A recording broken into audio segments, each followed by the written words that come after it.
Michelle, your student nurse for today. So we're going to do the return demonstration of Community Health Nursing Bag Technique or the CHN bag. So make sure to ask the client if they have a table or a flat surface to put our bag. So first, before putting our bag, get the plastic lining. Place it on the top of the table. And then get the paper lining.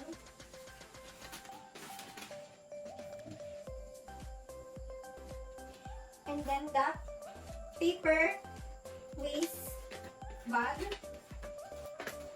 Assemble it.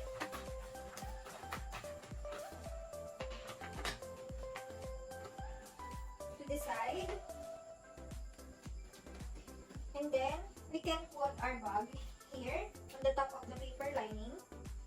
This is to prevent the spreading of microorganisms to the bag.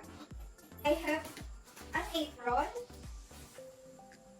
a soap, and paper towels, alcohol. So, before proceeding to the other materials, make sure to do the hand washing using the soap and ask the client if they have a sink, or if they don't have a sink, you can ask for a glass of water and a basin. So, after you do the hand washing, put the apron. So, the apron prevents the splash of fluid from the nurse's uniform. So, the materials inside here are hydrogen peroxide, kidney basin, antiseptic solution, an alcohol lamp, medicine tray, Benedict solution. So, Benedict solution is used to test if there are sugar in your urine. And then, cotton with alcohol or wet cotton balls. Erythromycin. So, erythromycin is used to treat skin infection or especially eye infection for the baby. Separate solution, acetic acid, aromatic spirit of ammonia, medicine dropper, medicine glass, and then tape measure, thermometer, a micropore tape, cord clamp, alcohol swab, syringes, tongue depressor, cotton swab or cotton applicator, test tube holder, bandage scissor, and then forceps Kelly, curve and straight. Then a pen light, clean cotton,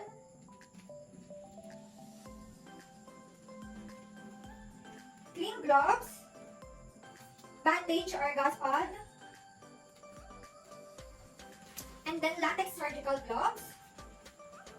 Then at the back of the bag, I have a mask. So, after you done to the procedure, sanitize all the materials and put the waste into the waste paper bag. And then, perform again the hand washing. And then put the materials inside the bag.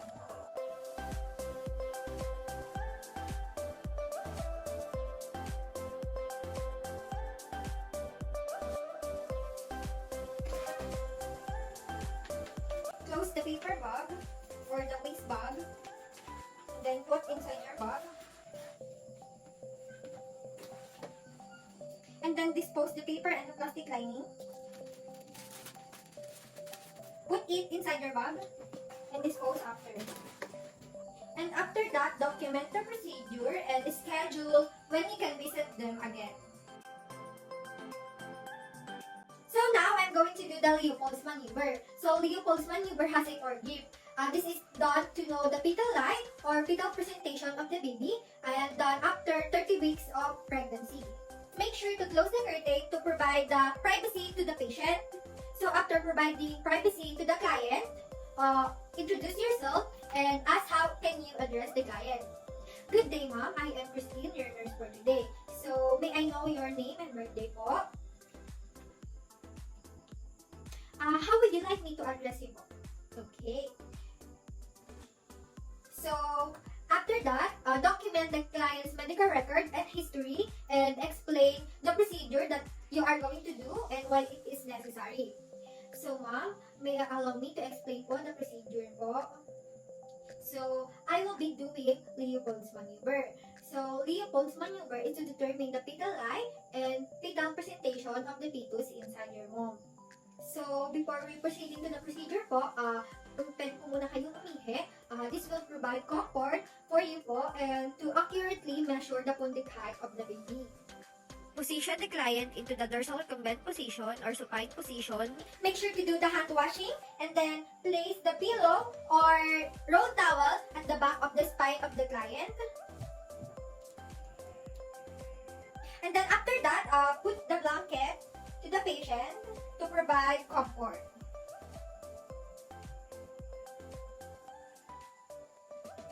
So ma'am, may allow me na itaas po ang ganit mo.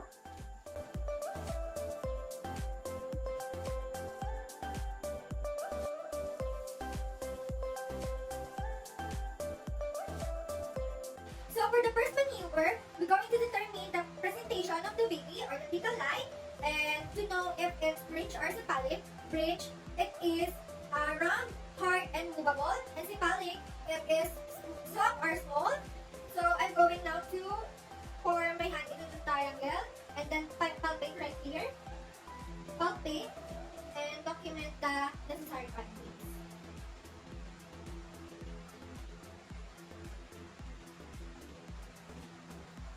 So now I will be needing a tape measure. This is to determine the pundit height measurement of the baby. So I'm going to use the centimeter part. So place the zero superior to the symphysis pubis up to the abdominal curve. So for the second maneuver, we're going to palpate the sides of the uterus. This is to determine the fetal's back of the baby.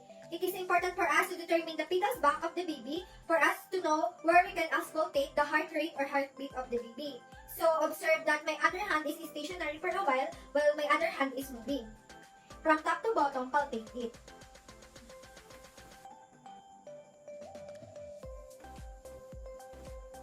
And then to the other side with the same procedure.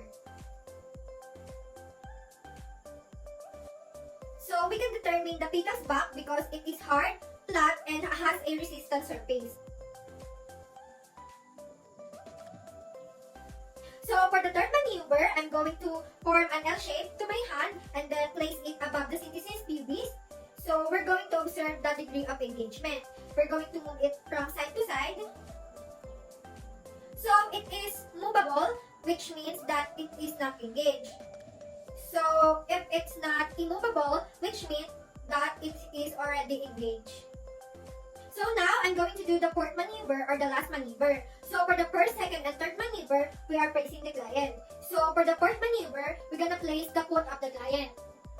So we're gonna place our hand here, approximately 2 inches into the inguinal ligament, and then palpate the sides downward.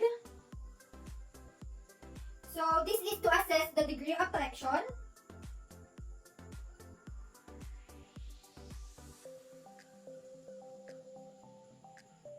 So it is important to know that a well-flexed head is right opposite to the fetal's back. So after doing the procedure, make sure that the client has a comfortable position.